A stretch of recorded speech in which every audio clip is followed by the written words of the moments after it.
कांग्रेस को जिताने और विजय दिलाने के उद्देश्य से पदयात्रा की शुरुआत की गई। 27 अप्रैल सुबह से पदयात्रा की शुरुआत हो चुकी है। गणेश मार्ग, सपना थिएटर की गलियों में लोगों को ले जाकर प्रचार प्रसार आयोजन किया जा रहा है। तेलंगाना प्रदेश कांग्रेस के PCC secretary S Srinivas Goud के साथ राजेंद्र नगर एलएम सेल के अध्यक्ष मदन मोहन गुप्ता और उनकी टीम प्रचार करती हुई नजर आई।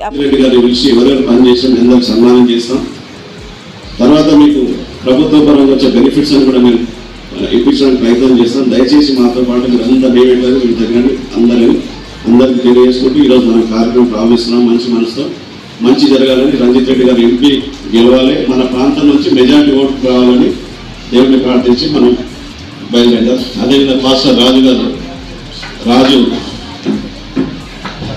200 మందిని ఒక్కడు మెయింటైన్ చేశాడు। రాజు నా సొంత తమ్ముడు కన్నా ఎక్కువ అందరికీ మంచి జరగాలని చూస్తాడు। ఒక్కడైనా తన అన్ని వదిలిపెట్టి ఒక 200 మంది ఆయన చేస్తుంటారు। ప్రతి ఇంటికి మనం ఒక 100 మంది